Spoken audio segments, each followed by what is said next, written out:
So we are here for our behind the scenes of Matan Torah. There's a lot to cover. I'm just going to go through Matan Torah quickly and say what happened. This is 1 year after we left Mitzrayim, right, in the month of Sivan.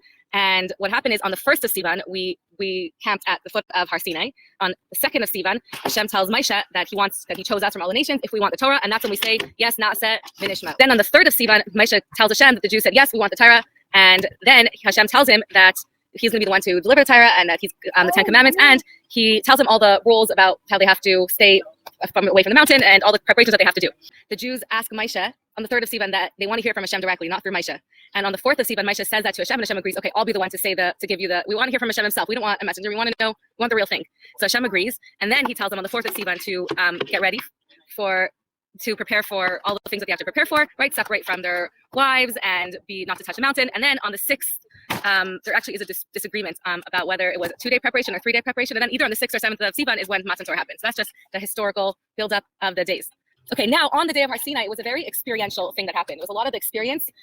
There was the shofar blast that went really loudly. There was the thunder and the lightning that, according to some opinions, they saw the lightning and heard the thunder. And there was the voice of Hashem was so loud it didn't end. And there's the Gemara. If you want more insight into what actually happened and the miracles that occurred, in the text, it doesn't say all the miracles. In Gemara Shabbos 88, it's a very easy read in English Gemara. It recounts the tremendous miracles that happened. It's an amazing, amazing read. I highly recommend it. And this year, I'm not going to go through it inside. But one of the miracles it recounts is that Hashem's voice didn't cease, and it says that there was no echo.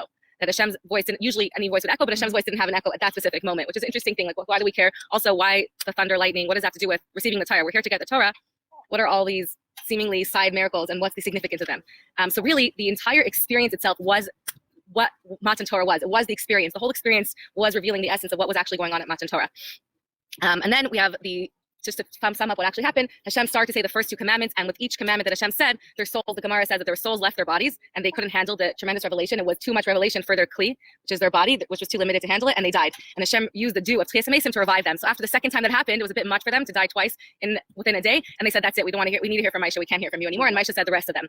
But we know that all of the so many opinions say, and I believe it's Reb Sadia Gaon, that all of the positive commandments were included in the first of the 10 commandments, the Anochi Hashem Elokecha, and all of the negative commandments were included in Lo Yeh Lecha, the 2nd commandment. So really it is, though Hashem said all of the commandments and all of the mitzvot to us with his own mouth. And there's a lot of explanation of how it's included in it, in those two.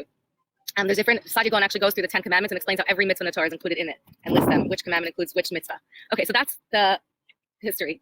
Now to go into the deeper lens of what really happened on a deeper cosmic level at Matan Torah. So at first glance, we just think Matan Torah, the day we got the Torah, but really we actually are told that the Avos before Matan Torah kept all the mitzvos. So what actually changed in Matan Torah? Nothing really, just a bunch of cool miracles and experiences and a big bang kaboom. But in actuality, they were all keeping the mitzvos before, and now they're continuing to keep the mitzvos after Matan Torah.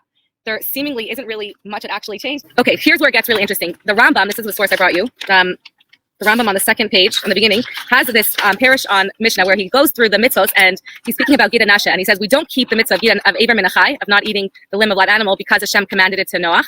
We keep it because Hashem told Moshe at Har Sinai, gave the Torah to Moshe at Sinai. That's really what this message says. And then he goes on, he says we don't keep bris milah because Hashem told Avram to have a bris milah. We keep the bris milah because Hashem told Moshe at Har Sinai. So what's the difference?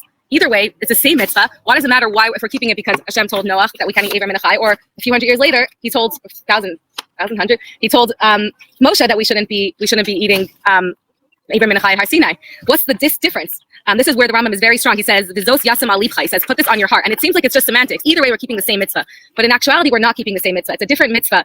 Even though the performance of the mitzvah is exactly the same. Avram had a bris, and then Hashem told Moshe that we should all have a bris. It's a mitzvah, but nonetheless, the action is exactly the same. The performance of the mitzvah couldn't be more different. And this is really where we come into what happened on Matan Torah. Why such a big deal that we celebrate Shavuos as like the day? If they anyways kept it, it's just okay, now we officially kept what we already kept before. It seems like just making something that was already happening official, but we have to say that it's way more than that, because otherwise the Rambam want to say you must keep it only because of what happened in Har Sinai, Moshe receiving it from Sinai, and not because of Noach or Avram beforehand. Okay, so what actually happened? What was the cosmic change that actually happened at Har Sinai? And here's what we're going to uncover, the behind the scenes. So the Medrash says this. I'm going to read it in Hebrew, and you have it here in English, so you can follow along. In Medrash Tanchuma about Matan Torah, it says that there's a mashal lemelech Shagazar v'amar b'nei Romi lo yerdu l'Surya, b'nei Surya lo yalu l'Romi. That the king decreed that the people of Rome cannot come to Syria, and the people of Syria are not allowed to go to Rome. There's like a border, and they're not allowed to cross over. So similar to this, when Hashem created the worlds, I think this is after Gan Eden, after the sin of Chet Tzadas, Hashem made a decree, Hashemayim shemayim l'Hashem v'aretz hasan b'nei Adam, that the heaven belongs to Hashem and the earth belongs to us, meaning that there's a Torah bita l'gzera. What Hashem made is a separation between spirituality and the earth, heaven and earth with spirituality, that the heavens belong to, as spirituality belongs to Hashem, and the earth, the materialistic world, belongs to human beings, and that one can't cross over to the other. There's a division. When Hashem divided, like the Gvur of the waters, there was a very strict division, or a strong division. And now when Hashem wanted to give us the Torah at Har Sinai on the 6th of Sivan, Bita Lagzera, Rishona ve'amar, Atachtonim yalu l'Elyonim, ve'Elyonim yadu l'Tachtonim v'ani matchil. So now it's the first time he abolished this decree and said now the earthly materialistic beings can ascend to the Elyonim, to the higher worlds, and now the higher worlds could descend to the lower worlds. I'm going to be the one that starts. I'm going to be the one to break the barrier first. And we see that in the text about Shemos Perek Yates, that Vayered Hashem al Har Sinai, that Hashem descended on Har Sinai, that Hashem broke the barrier and left high up and went down to Har Sinai. And then after that, Moshe ascended to the heavens. So this is the Medrash telling us that there's something spiritual, a spiritual thing that's going on at Har Sinai that changed everything, that there was a barrier between spirituality and physicality, between higher worlds and lower worlds, between godliness and materialism, that changed something in the way that we keep mitzvah. So what is the change? There's 3 parts of this change. It's a lot of Chassidus and a lot of Kabbalah. And I'm going to pack it in and break it down into 3 changes that were affected by this. What actually happened in a nutshell was that the division between materialistic and materialism and spirituality was broken, and now they can merge. How this was affected is in 3 ways. The first way is that even though we might argue that Hashem did reveal himself to Tachtonim before Matan Torah, Hashem revealed himself to Avram. There were many times when Hashem came down into the world, he came down to take us out of Mitzrayim. We can't say that there was no time that Hashem came down, that godliness came into our world before.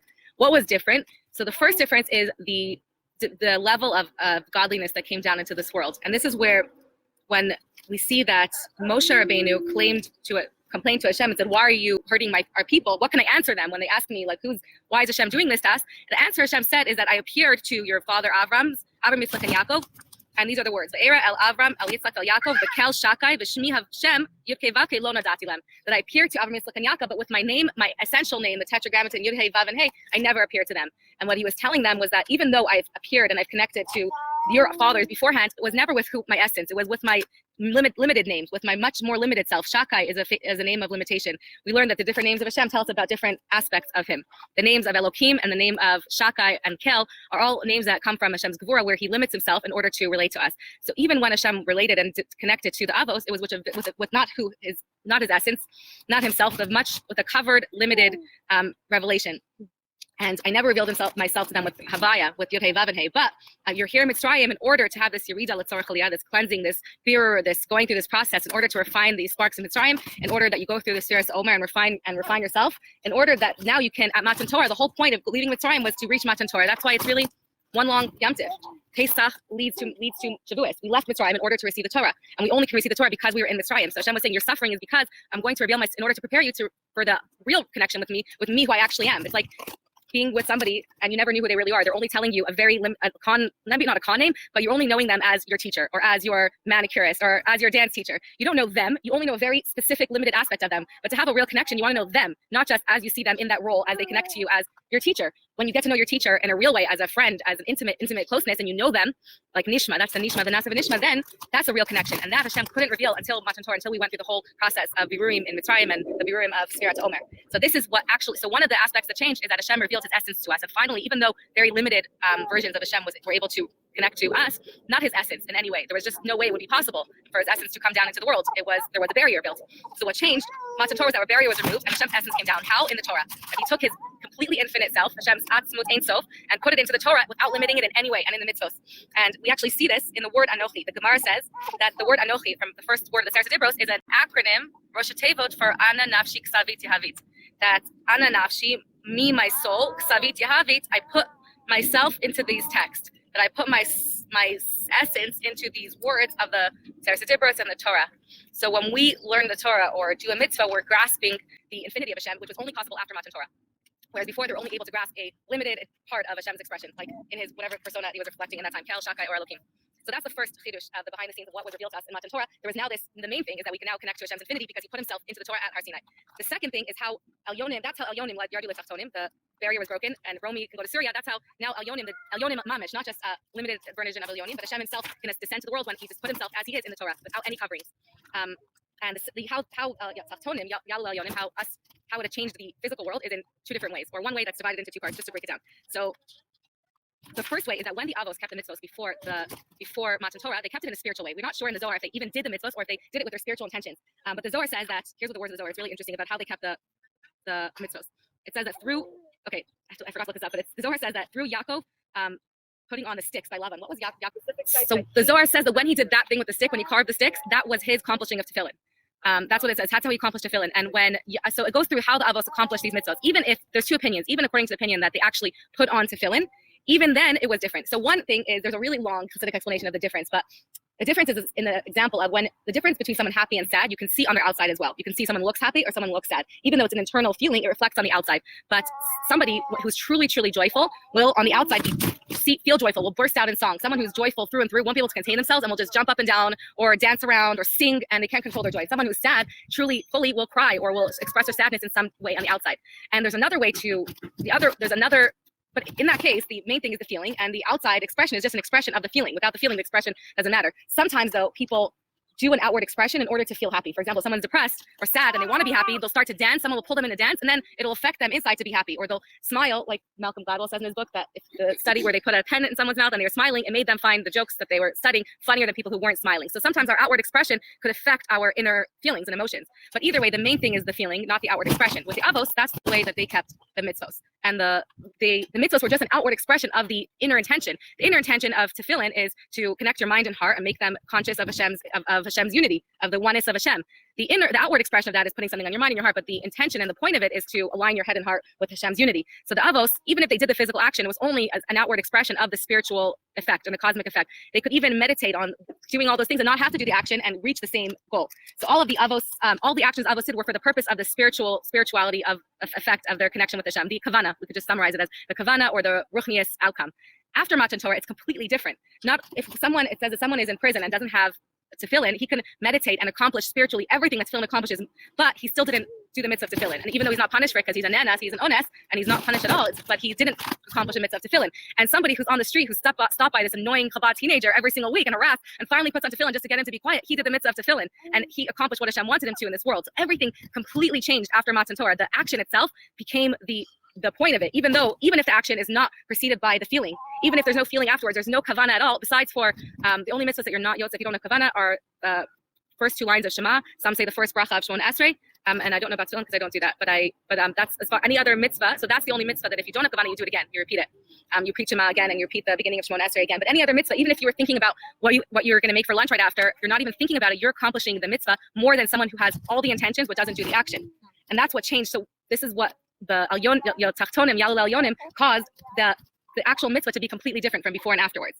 And the second effect of that is that because now the physical world can be permeated by godliness and by ruchnias, because of that, the objects that we use for mitzvos become holy themselves. Before Matan Torah, it says, there is somewhere, and I don't know where it says this, anyone wants a source, that Avram would put on tefillin, and then he would throw them out afterwards because they contain no holiness, because our physical world is going to be permeated with holiness. Just like the Medrash compares the mitzvahs before Matan Torah and after to the difference between a smell and oil. A smell, while it's there, it affects very much, but then it's gone. It doesn't last. And oil, or something that's ingested, stays, and it affects you afterwards. And it stays a part of you. We know that when we have oil, it stays on us forever, right? A moment on the lips, forever on the hips. Whereas as a smell comes, for the soul, it's a spiritual thing, it's gone right afterwards, and there's no long-term effect. That's why, actually, halachically, you can't eat something not kosher, but there's nothing wrong with smelling not kosher, because it doesn't leave a lasting impression. And that's why the Medrash says that the mitzvahs that Avos kept were like a smell. They were very spiritual, like a smell is a very spiritual, soulful thing, but the minute they were done, it was gone. It didn't leave a lasting impression on the object that they used, nor on the world, nor on the person that did it. Maybe the ruchnius part, yeah. Arnie, to answer your question, some say that it's better to say I don't even want that non-kosher food, and some say it's greater to say that I do want it, I have a desire for it, but I'm not going to have it anyway. So there's a difference of opinions. Yeah, my husband and I essentially disagree on this completely. It's like our core. He thinks that like it's better to just avoid it, like you're saying, and not even think about it and not desire it, because the greater you push yourself away from it. But I feel like, no, I can admit that I would love to do a lot of averot, and I would love, and I really wish I could, but I can't, and therefore, and because Hashem said not to, I don't do it. But I'm not going to, like, I feel like I'm more honest with myself if I say that personally, I have no problem, or I really want to do that, but I'm drawn to it. Yeah. But there's two valid opinions, and there's another about why each one is valid and each one is real. So both opinions are real, and I guess it has to do with your sharash neshama and where your neshama is sourced from, what your mission, how your neshama works with the world. For me, I feel like I'm being more honest if I say that I do want to do that, but Hashem said not to, so I won't.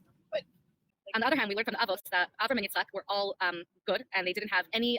They stayed away from. They stayed in Eretz Yisrael, and they stayed away from any physical relation. And their kids, when they were faced with a little test, their kids couldn't handle it. Yaakov, who it says Vayetze, he went out to Haran, to the worst of the world. His kids were prepared for it, and all of his kids remain tzaddikim. So there's one thing about arming your kids and preparing them to fight to deal with the world, rather than. But there's a balance. It's not to say to throw your kids when they're young and vulnerable and expose them to everything, but on the other hand, not to close them off from the world, the parts that they'll eventually have to deal with.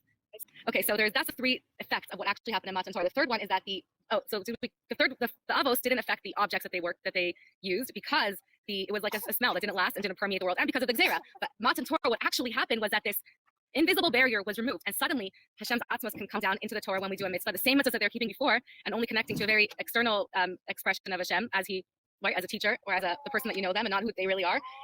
And not only that, but they themselves did the mitzvahs.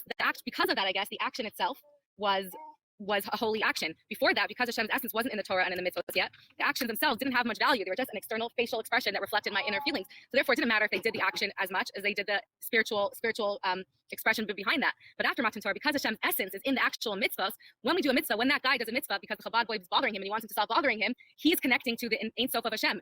And not only in a temporary way, and so many people would challenge the Rebbe when he started this, like, why, first of all, some Tamei can't put on tefillin.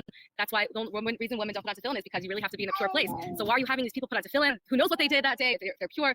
But the Rebbe said the infinite connection they have with Hashem comes from a level of Hashem that's beyond time and space. It's not just a moment. In that level, they connect to Hashem in an infinite way. And it doesn't only last a moment, it lasts forever, because the barriers, the connection that we have to Hashem is not the Hashem as it's limited within the realm of time and in a limited space or a limited time. It's infinite. So it affects him from all of his life, past, present, future, and all of the spaces he's in. And it has a permanent effect on his body and the place, and the Rebbe says, and the place that he's standing in as well is affected and elevated. And not only that, but he will be uplifted and not even know why he has spiritual awakenings to mitzvah, mitzvah. He's transformed and he'll have a desire to have some sort of closeness to Hashem.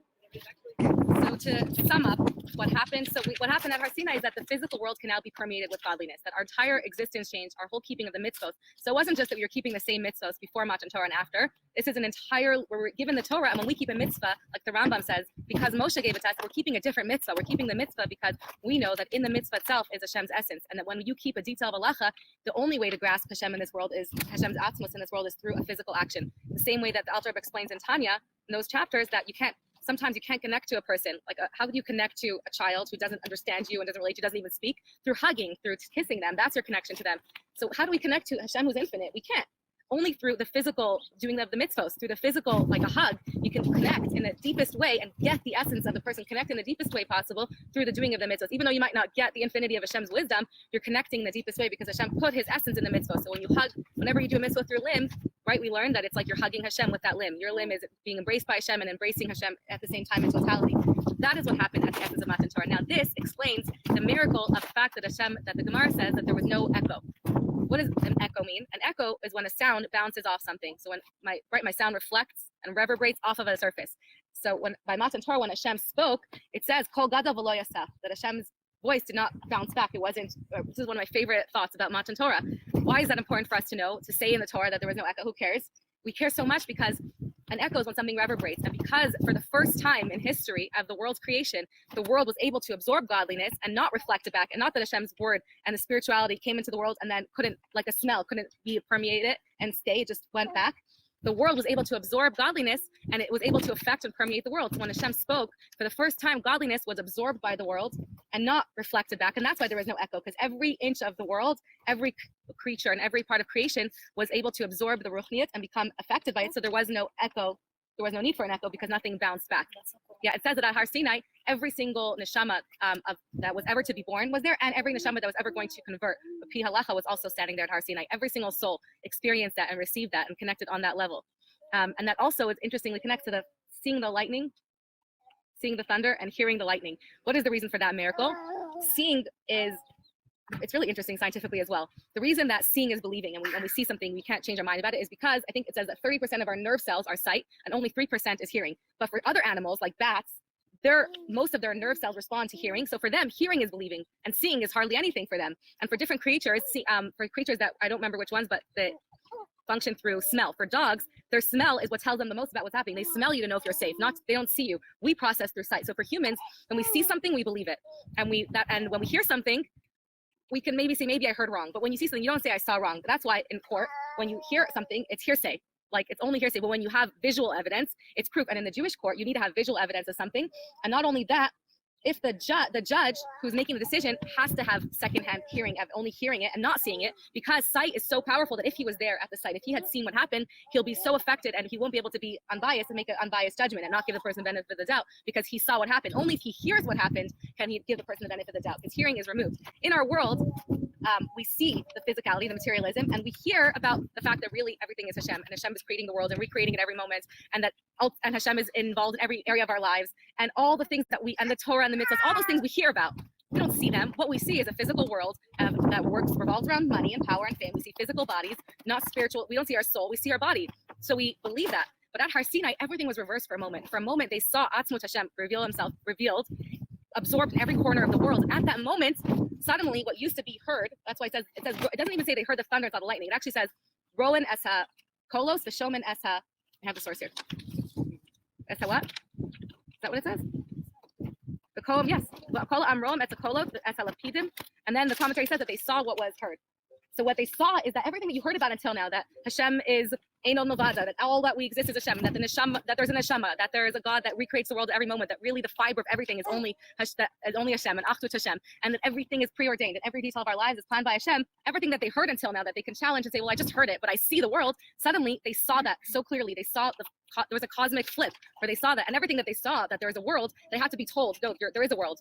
They even though that they previously the world was so real to them, suddenly all the materialism of the world felt so unreal and distant from them that they had to be told it. The Hashem had to tell them, well, you have to do a mitzvah with not eating kosher, so there has to be a cow. So they had to, well, I guess there has to be a cow because I can't eat a cow with his mother's milk, and there has to be milk. So they had to be told the physicality, and that for that moment was the miracle that happened because this Ein Sof was revealed at that moment when the barrier was removed. Any questions or anyone want to add? So I'm gonna end. I want to end off, and then we can open up again with the story. The story is that previous Rebbe sent this rabbi, Rebbe Weinberg. Oh, I don't remember. He sent a rabbi to Chicago to to affect the community there. Before shluchim were all around the world, the previous Rebbe would send people shluchim as well, but sometimes just send shluchim temporarily to go inspire the communities in certain areas. Before there was a Chabad there was nothing there.